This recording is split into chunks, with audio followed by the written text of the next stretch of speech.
تخيل حياتك اللي انت عايشها كلها تطلع مجرد كابوس لحد تاني. المكان المنصورة، بالتحديد في شارع الترعة. الزمان بقى سنة 2009. بنشوف ساعتها ولد عمره 9 سنين اسمه طه.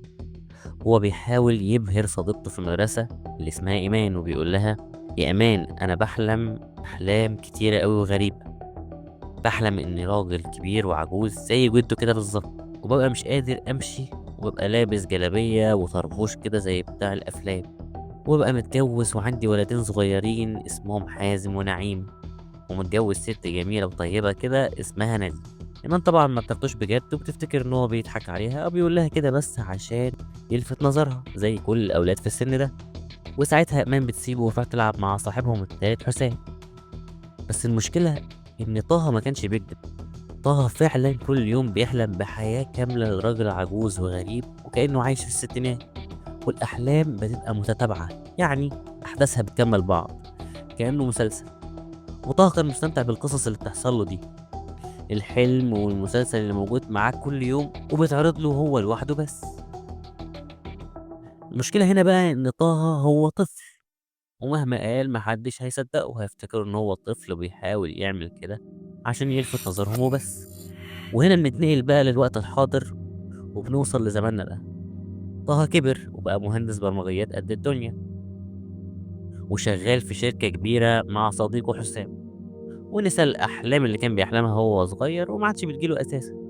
ودلوقتي هو وإيمان بيجهزوا شقتهم. أيوه، صديقة طفولته بقت حبيبته وخطيبته، وقريب جدا هتبقى مراته.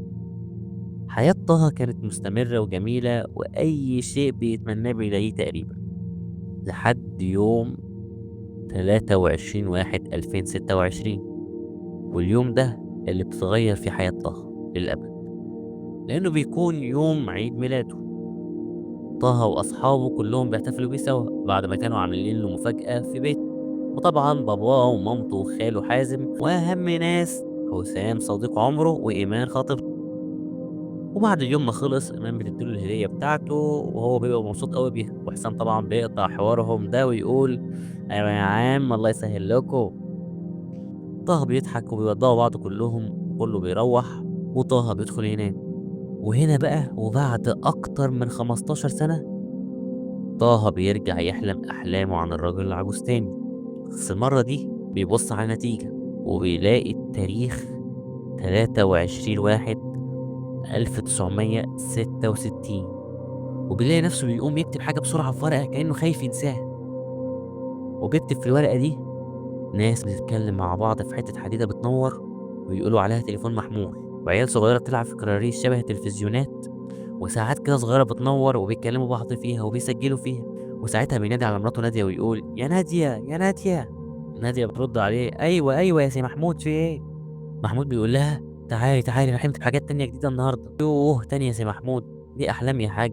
المرة دي الحلم كان مختلف، أنا شفت حاجات مستحيل تكون حلم، تفاصيل صعبة أنساها. أنا شفت حتة حديدة ماسكها في إيدي، وحتة الحديدة دي كان موجود فيها التاريخ، ولقيت عيال كتير ماسكينها وبيلعبوا بيها. وبعدها بيمسك القلم وبيكتب تاريخ في الورقة: 23/1/2026. بعد كده طه بيصحى من النوم، والمرة دي طه كبير ومدرك إن الحلم ده واضح قوي إنه يكون حلم عادي أو أضغاث أحلام زي ما بيقولوا. أول ما بيصحى من النوم بيروح يفطر مع مامته وبيسألها عن الأحلام اللي كانت بتجيله وهو صغير. فبيقطع حديثهم خاله ويقول: أحلام إيه؟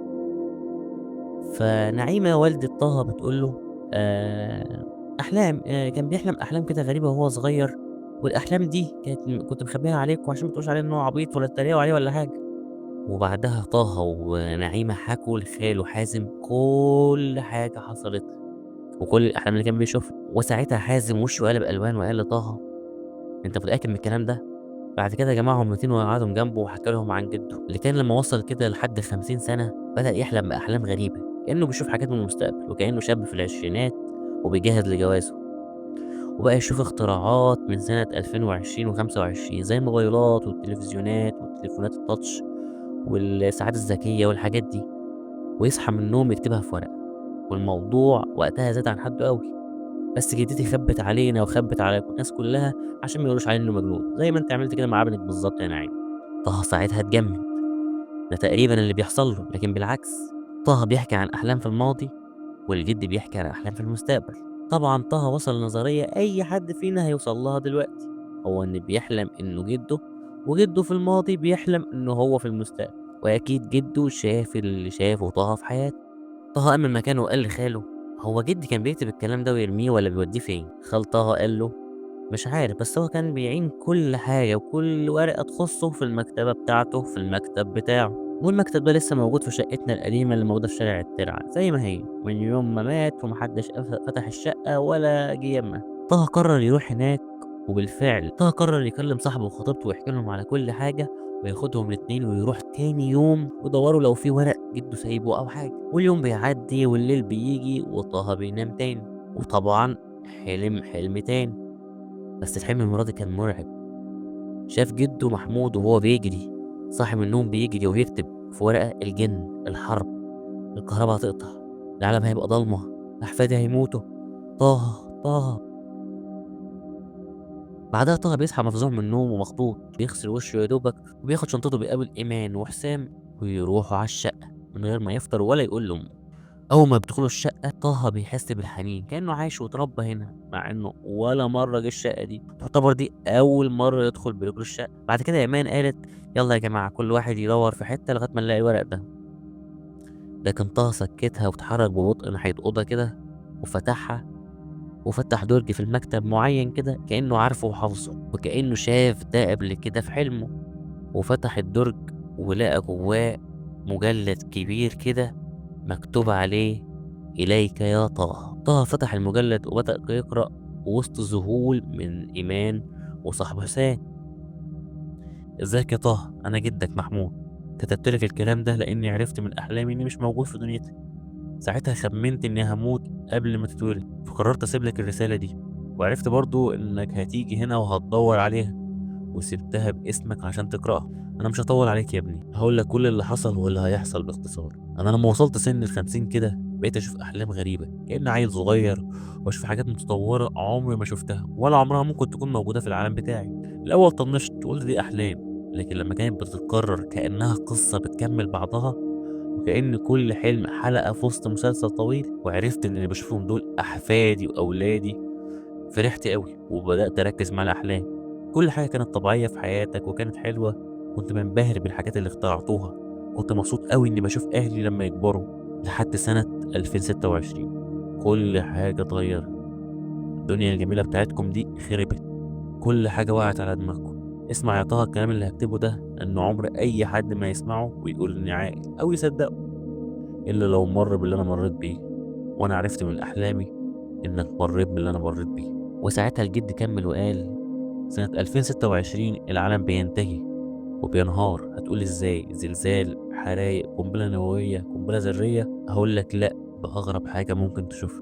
أنا شفت في أحلامي في البداية إنكم معتمدين على كل حاجة، على الكهرباء والموبايلات اللي معاكوا دي والإشارات اللي بتطلع منها، وكل حاجة تقريبا شغالة بتكة زرار، ودي كانت نهايتكم.